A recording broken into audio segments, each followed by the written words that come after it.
শীতকালের সকালে এখন আমার গরম গরম বেগুনি ভাজা চলছে। বেগুনিও ভাজা হয়ে গেছে, আর আর হয়তো আর একটা হবে। আর এদিকে কড়ার তেলটাও একদম কমে গেছে, দেখতে পাচ্ছ। বেশ কয়েকটা ভেজেছি, বেশ ভালোও লাগে খেতে না সকাল সকাল গরম গরম বেগুনি। আর ওদিকে রোদ উঠেছে আজকে বেশ অনেকটা, বেশ সুন্দর। বলো বলো কেমন আছো সবাই, ভালো করে বলো।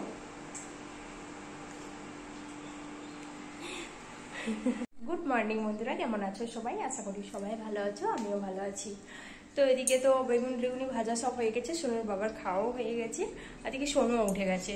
এই যেদিন ভাবি যে ও একটু বেলা করে ঘুমাক, আমার কাজ আছে, ও সেদিনই উঠে যাবে। আর এখন এই কয়েকদিন মানে এক মাস হয়ে যাবে এরকমই করছে কন্টিনিউয়াস, কারণ দাদু ঠাম্মি আছে, সবাই আছে ঘরে, একটু যাই হোক কথা বলা হচ্ছে বা যাতায়াতের আওয়াজ পাচ্ছে না, উঠে যাচ্ছে। যখন আমরা একারাই ছিলাম তখন ও উঠতো না, একদম 9টা 10টা বাজিয়ে দিত। কিন্তু এখন যেহেতু বাড়িতে লোকজন আছে, তো সেই জন্য সবাই উঠে যাচ্ছে খালি। তো উঠে পড়েছি, ওদিকে পাপার কাছে আছে, আর পাপা এখন যাবে ডিউটি, আর আমি এখন বানাবো সোনুর খাবার। মাছটা বের করে রাখি, কারণ মাছটা না একদম বরফ ছাড়তে চায় না, শীতকাল তো যেন বরফ আরো বেশি করে জমে যায়।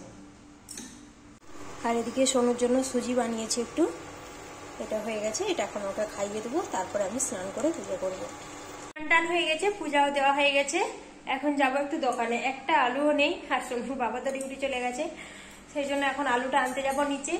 আর সবজিও সেইভাবে কিছুই নেই, খালি আলুটাই নিয়ে আসবো। আজকে যেহেতু সানডে, ও তো বাজার করবেই, তো অন্য কিছু আর সবজি আনবো না, যা আছে সেটা দিয়ে চালিয়ে নেবো। ওই মাছ আর ডাল আলু এসব দিয়ে খেয়ে নেবো আজকে। আর যাই চলো এখন আলুটা আনে যায়, কারণ একটা আলুও নেই রুমের মধ্যে।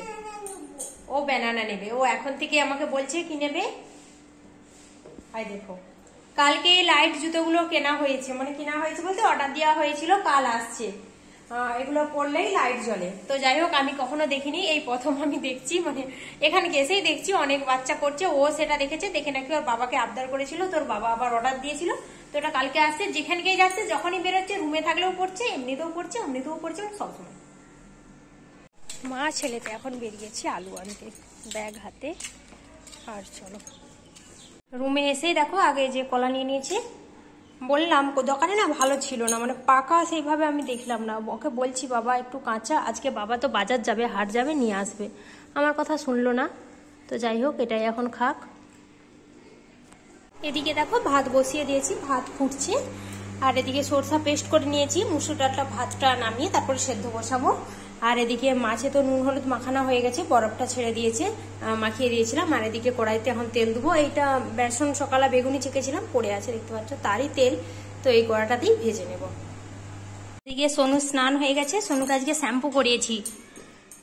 সোনু স্নান হয়ে গেছে, আর এদিকে আমার খাবার জোগাড়ও দেখো করে নিয়েছি। এদিকে আলু, একটু আদা রসুন পেঁয়াজ সবকিছু ভেজে লঙ্কা দিয়ে ধনেপাতা দিয়ে মেখেছি। আর এদিকে তো ভাত, গরম গরম ভাত, ওইদিকে মসুরের ডাল, আর এখানে আছে মাছের তরকারি, আর এইটা বেগুন পোড়া। সোনুকে আর সোনুর ওই যে দাদু ঠাকুমা সবাইকে খেতে দিয়ে দিই। ভাত খাওয়া দাওয়া করে একটুও ঘুমালো না, শুয়েছিল। তো তারপরে দেখো এখন ওই বিকেলবেলা, এখন সন্ধ্যা হয়ে গেছে বলতে পারো, 1 ঘন্টা হয়ে যাবে আসছি। তো ওখানে যে খেলা করছে সোনু, আর আমি এখানে বসে আছি, সাইকেলটাও সঙ্গে নিয়ে আসছি, কারণ সবসময় নয়তো কোলে কোলে করে একদম মানে 24 ঘন্টায় বলবো খালি কোলে চাপবো কোলে চাপবো। হ্যাপি আসার সময় বড়া নিতে হয়েছে, কোনো মাথায় আসবে না, বড়া খাবো তারপরে বাড়ি মানে রুমে যাব।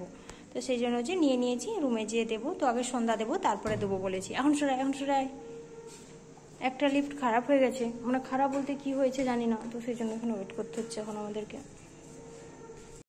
তো এদিকে সন্ধ্যা টন্ধা দিয়ে আসলাম বড়া দিতে, কারণ অনেকক্ষণ থেকে ওয়েট করছে, আর পাচ্ছে না।